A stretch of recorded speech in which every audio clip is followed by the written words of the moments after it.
Warning. This video blog or vlog may contain harsh language and opinions that are not necessarily in line with YouTube or its partners or affiliates.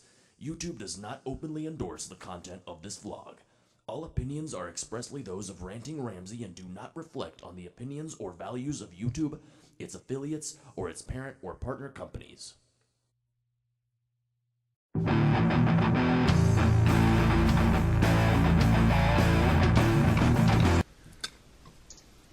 Greetings, Internet people. RantingRamsay here. How are you all doing today?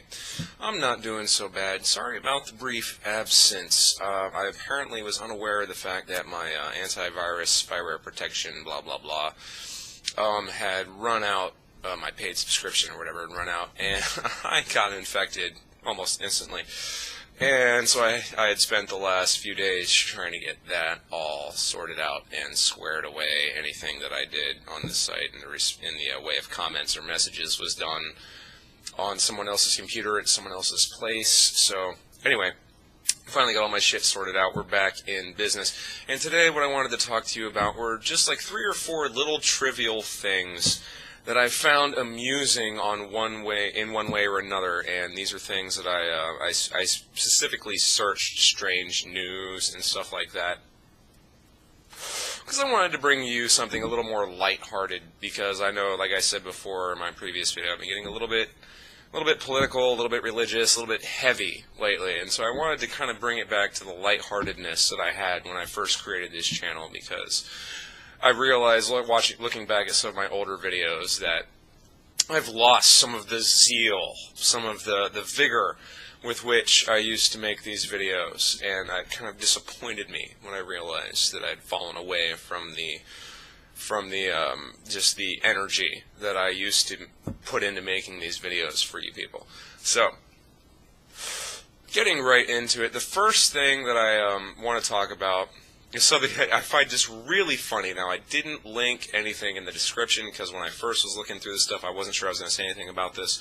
So just do a Google search on "cop shuts down Girl Scout cookie sellers" or something to that general effect, and you'll find an article about this subject. But what basically happened, I want to say this happened in Georgia. There were Girl Scouts at a strip mall who had set up their little cookie selling stand, and they were selling their Girl Scout cookies. Hell, I'll admit, I usually buy a box of Thin Mints. Anyway, this cop apparently shut down these Girl Scouts selling the cookies because they didn't have a peddler's permit.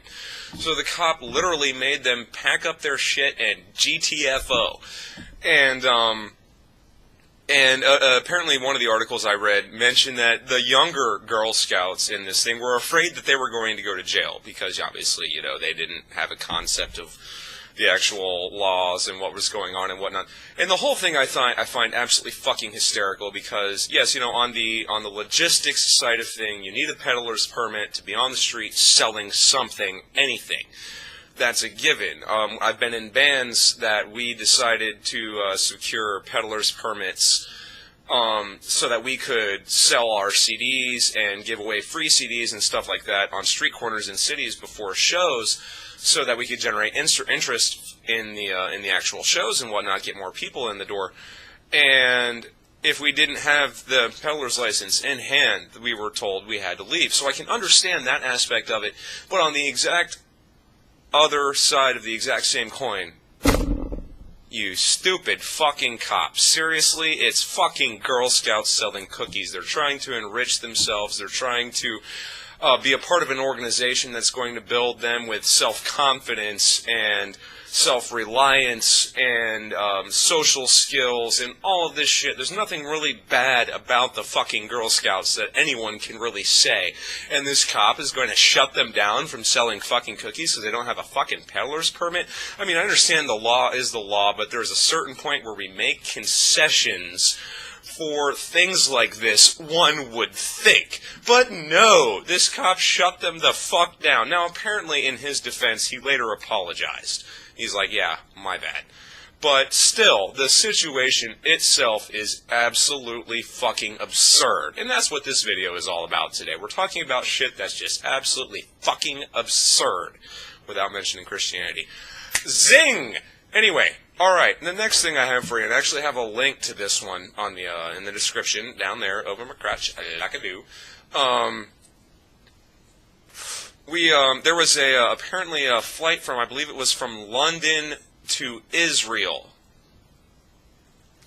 that due to a loading mistake, due to people just putting the wrong containers on the plane, there was no meals available on this flight to Israel that did not contain pork. Is that not just ironic and funny as hell?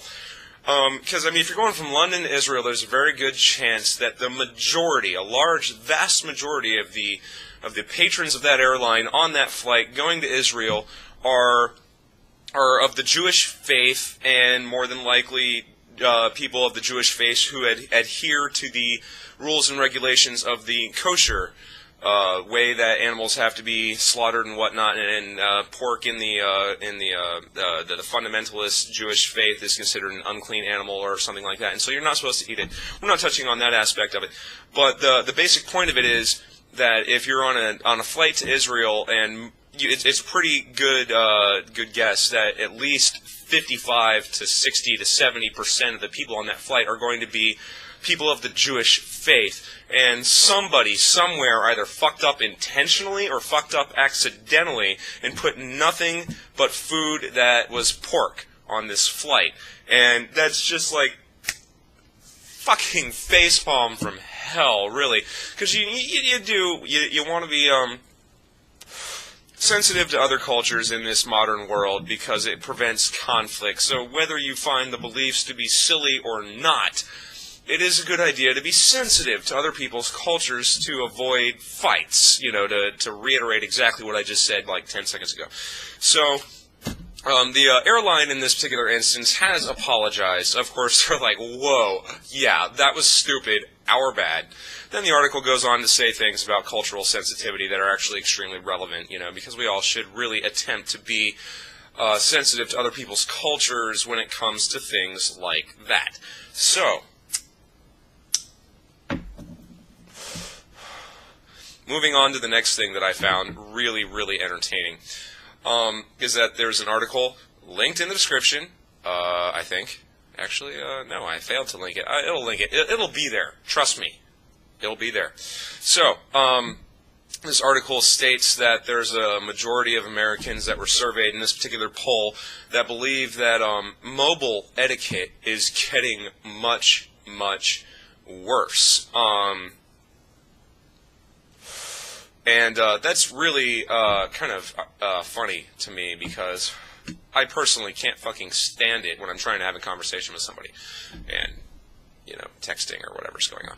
But in other words, this poll, the general idea of what they're saying is the results were that mobile etiquette is getting worse. And in other words, put down your fucking phones every once in a while, people, because it's just basically rude as fuck when you're trying to communicate with someone face to face and they just stop the interaction cold to take a call or answer an email or check a Facebook feed on their brand new spanking smartphone thing. I mean, seriously. When did we become so dependent upon these devices that... Oh, hold on. Got a text message here. Hold on. You see, how fucking annoying is that? Is that not the most annoying fucking shit you could possibly endure in an interaction with someone, aside from them, randomly deciding to sing Tiny Tim songs to you while you're talking to them? I mean, it's seriously, people, we need to, cut the fucking umbilical cord to our fucking smartphones and cell phones and shit like that. It's fucking rude as hell when you're standing in line at a restaurant or whatever trying to order something and the person in front of you is taking forever because they're like, now what do you want? Now what? Figure that shit the fuck out before you get to the goddamn counter. If someone's actually fucking talking to you and your cell fucking vibrates in your pocket, ignore the fucking thing for 5 minutes to finish the conversation, or at least have the goddamn common courtesy to ask if the person you're talking to minds if you check your phone for a second. I mean, come on, people.